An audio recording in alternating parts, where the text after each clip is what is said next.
السلام علیکم ګرانو پښتنو ملګرو، په دې هیله چې راته روغ او جوړ وای. ښه راغلاست درته وایم زموږ چینل ته. یو ښایسته غوندې اپلیکیشن درته ښیم. د دې اپلیکیشن په واسطه تاسو کولی شئ چې اوس خپل موبایل هر چاته ورکئ. کله چې تاسو خپل موبایل ته کوډ ورکئ، دا کوډ بیا غواړئ چې څوک ستاسو موبایل کې ګوتې ونه وهي، یعنې ستاسو موبایل څخه غلا ونه کړي، نو دا پروګرام تاسو انیبل کړئ، دا فعال کړئ.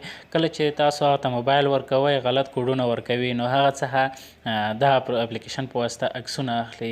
کله چې د دې څخه عکسونه واخلي، نو تاسو ته معلومات ورکوي چې تاسو د موبایل څخه چا غلا کړې ده، چا شیان ترې پټ کړي دي. نو د دې اپلیکیشن په واسطه کولی شئ خپل کسان تاسو ته معلوم شي چې ستاسو موبایل کې غلط کوډونه ډایل کړي دي، یعنې کوم پیټرن کوډ دی یا پی ان کوډ دی، پین کوډ دی، هر ډول کوډ مې چې خپل موبایل ته ورکړی وي، نو تاسو کولی شئ د دې پروګرام په واسطه معلوم کړئ چې ستاسو موبایل کې غلط کوډونه چا ډایل کړي دي. نو راځم طریقه درته ښیم. که چا زموږ چینل نه وي سبسکرایب، زموږ چینل سبسکرایب کړئ، د په څنګ کې بیل بټن ووهئ. که چیرې د نورو اپلیکیشنو یا د نورو څه پوښتنه د یوټیوب په انټرنیټ په اړه کومه پوښتنه لرئ، کمنټ وکړئ، ویډیو لایک کړئ او شیر یې کړئ. نو راځم چې پروګرام درته ښیم.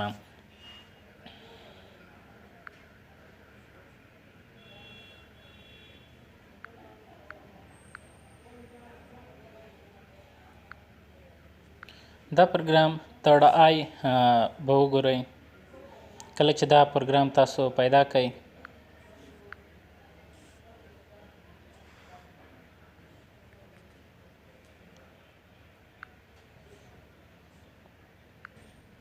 دا پروګرام د پلی سټور څخه هم ډاونلوډ کړئ. تړ آی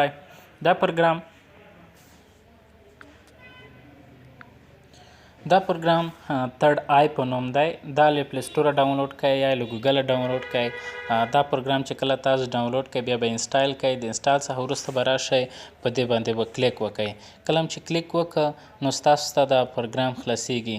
نو دلته د منځنی کوم بټن چې ګورئ، دا بټن باندې به کلیک وکړئ. دا به داسې ووهئ چې کله سور رنګ غوره کړي، نو دا پروګرام انیبل شو. که چیرې شین رنګ کې وي، بیا پروګرام غیر فعال وي. که سور رنګ کې وي، فعال شو. نو اوس به خپل موبایل د دې پروګرام څخه خارج شي او خپل موبایل به کوډ کړئ. کله چې کوډ کړئ او د کوډ څخه وروسته ستاسو ډایرکټ به تاسو ته تصویر راواړوي. نو بیا به ګیلري ته لاړ شئ.